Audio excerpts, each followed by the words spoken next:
부족한 투자금으로 진행할 수 있는 소액 투자. 더 나아가 결과적으로 돈 없이 투자하는 방법도 존재합니다. 세 가지 투자 방법을 차례로 설명드릴 테니 끝까지 잘 따라와 주세요. 영상을 다 보시고 나면 이제 돈이 없어서 투자를 못하겠다는 잘못된 생각은 버리게 될 겁니다. 갭 투자는 이제 흔한 투자 방법이 되었습니다. 쉽게 이야기해서 전세 끼고 산다는 것을 의미합니다. 매수자 입장에서는 크게 두 가지 방법이 있습니다. 전세입자가 있는 집을 매수하거나 집 주인이 거주하는 집을 매수하면서 동시에 전세입자를 맞춰서 전세금으로 매수잔금을 치르는 방법이 있습니다. 갭 투자의 목적도 두 가지입니다. 대출 규제로 인해서 다주택자가 집을 추가로 매수하거나 실거주 목적이지만 당장 대출이 힘든 상황이라면 전세 끼고 갭 투자로 우선 집을 사두는 것입니다. 당연히 모두 시세 차익을 기대하고 매수를 하겠죠. 또한 매매 가격과 전세금의 차익만 있으면 집을 살 수 있으니 들어가는 금액도 소액입니다. 따라서 상대적으로 금액이 작은 투자자들에게는 인기가 있습니다. 매매가 대비 전세가의 비율, 즉 전세가율이 높은 지역의 부동산을 전세 끼고 매입하면 실제 얼마의 금액이 들어갈까요? 예를 들어 전세가 비율이 90%라면 매매가의 10%만 있어도 매수가 가능합니다. 시세가 5억이고 전세가가 4억 5천이라면 5천만 원만 있으면 해당 집을 매수할 수 있습니다. 이렇다 보니 갭이 작은 투자처가 어디냐? 나는 얼마의 갭으로 투자를 했다는 식으로 경쟁이 붙기도 했습니다. 취득세 중과에서 벗어나 있는 1억 미만의 주택은 이런 갭의 금액이 훨씬 줄어들겠죠. 그래서 소액 투자자들에게 여전히 인기가 있습니다.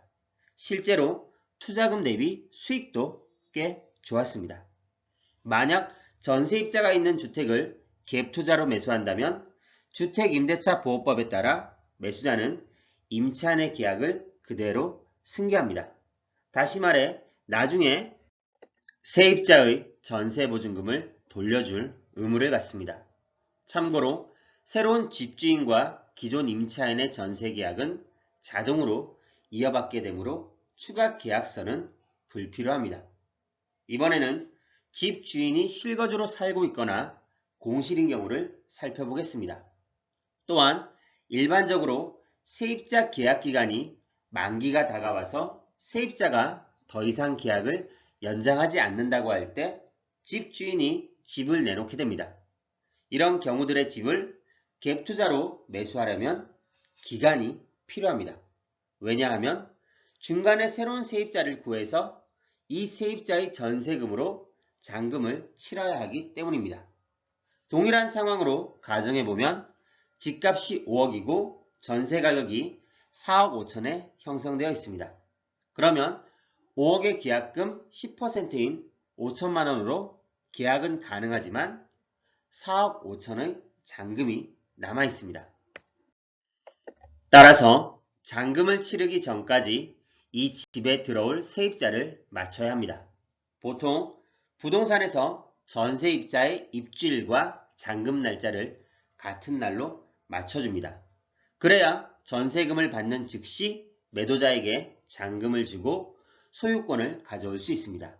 여기서 전세가율이 80%라면 전세 시세는 4억이므로 전세금으로 충당하지 못하는 잔금 5천만 원은 준비가 되어 있어야 합니다.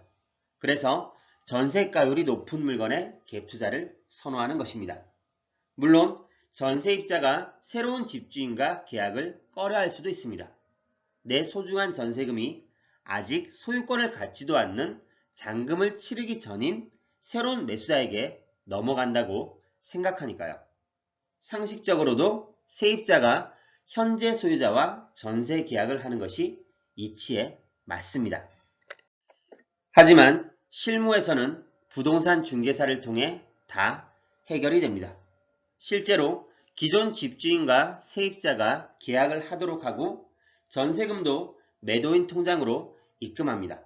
그러면 잔금일에 맞춰 새로 집주인이 될 매수자는 전세금을 제외하고 나머지 차액을 입금하면 매매 계약이 마무리됩니다. 복잡해 보일 수 있지만 일반적인 갭 투자 거래이고 부동산에서 잘 정리해서 처리해 줍니다. 지금까지 내용을 보시고 한 가지 의문점이 생기셨나요? 허점을 발견하셨나요? 네, 바로 만약 세입자를 잔금 날짜 전에 구하지 못한다면 어떻게 될까요? 어떻게든 이리저리 대출을 받고 돈을 끌어모아 잔금을 치러야 합니다. 그러나 그렇게 큰 돈을 어디 쉽게 구할 수 있나요? 최악의 상황은 계약이 파기되어 계약금이 날아가 버리는 결과입니다. 따라서 갭 투자에서 중요한 것은 리스크 관리입니다. 리스크만 제대로 통제할 수 있다면 갭 투자는 여전히 유효합니다. 리스크 관리를 위해서 다음 세 가지를 주의하세요. 1. 잔금 날짜 조정입니다. 매도자와 계약을 하고 빠르게 전세입자를 구하면 갭 투자가 마무리됩니다. 따라서 이런 지역과 물건을 잘 선별해야겠죠. 하지만 그 시기가 늦어지면 심리적으로 불안해집니다. 따라서 이런 상황을 최대한 피하기 위해서 처음 계약할 때 잔금 날짜를 최대한 미루는 것이 좋습니다. 그러기 위해서는 매도자가 OK를 해야겠죠. 이 역시 갭 투자 계약을 많이 해본 부동산 중개사가 중간에서 역할을 잘 할 수 있습니다.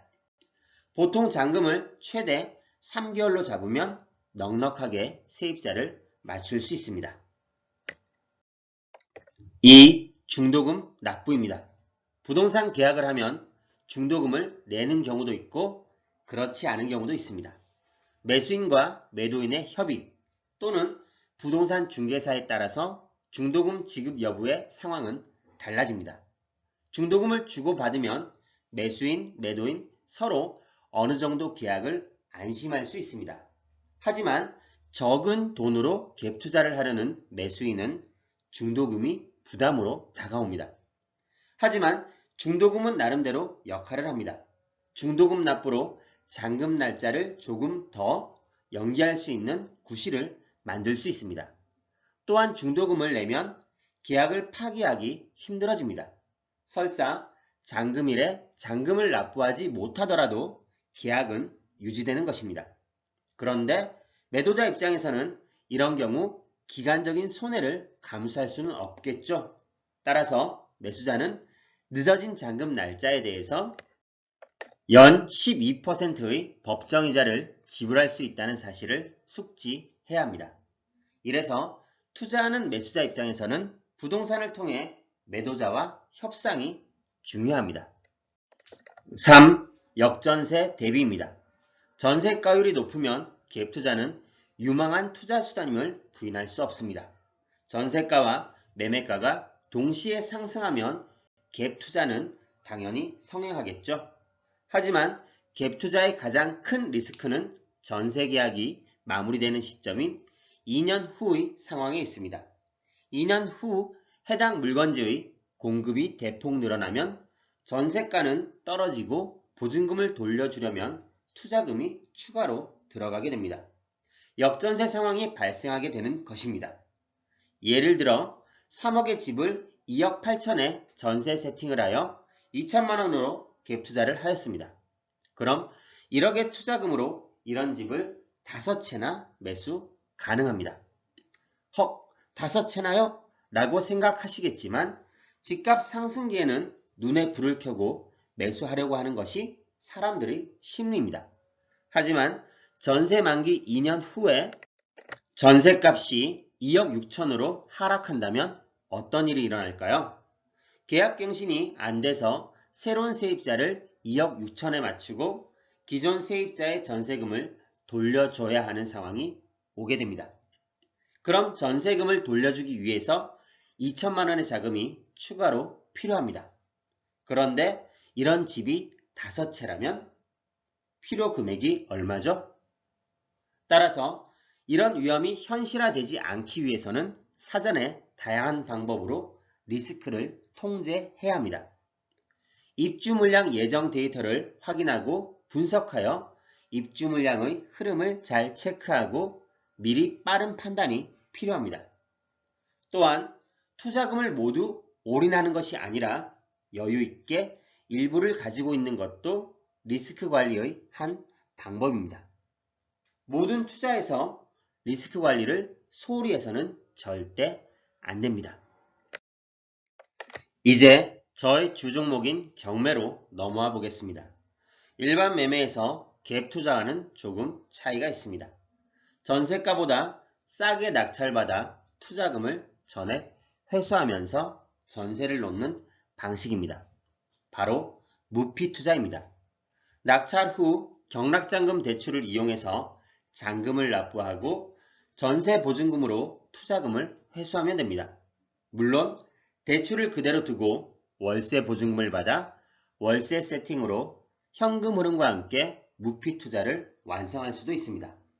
실제 투자금이 부족한 경매 투자자들이 많이 할 수 있는 방식이지만 여기서도 리스크 관리는 필요합니다. 초저금리 시대에는 은행 이자보다 월세 수입이 많아 현금 흐름이 발생했습니다. 하지만 금리 인상 시 현금 흐름은 줄어들게 됩니다. 따라서 요즘은 고정금리를 활용하는 것이 좋겠습니다. 최저금리가 올라서 월세도 가파르게 상승하는 것을 직접 경험하고 있습니다.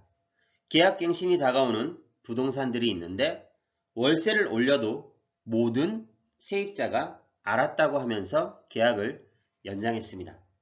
물론 경매 물건을 잘 골라야 하겠죠. 마지막으로 풀피 투자입니다. 무피가 투자금이 없는 방식이라면 풀피는 오히려 투자금이 들어오는 방식입니다. 쉽게 말하면 시세보다 싸게 2억에 낙찰받아 2억 1천에 전세를 놓는 것입니다. 그럼 투자금이 1천만 원 늘어나서 풀피 투자가 됩니다.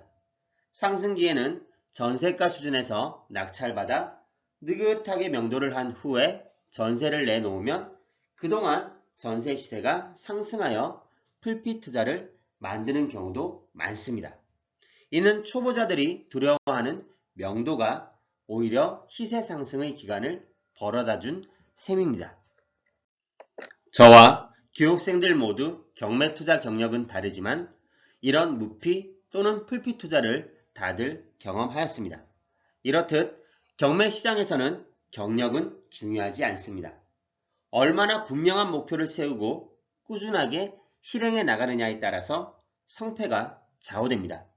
갭 투자, 무피 투자, 풀피 투자 여러분 모두 할 수 있습니다. 지속적인 실행만이 답입니다. 오늘도 성투하세요. 감사합니다.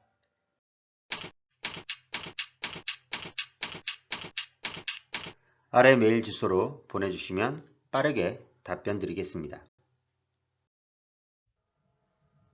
네이버 카페에 오시면 더 많은 정보를 확인하실 수 있습니다.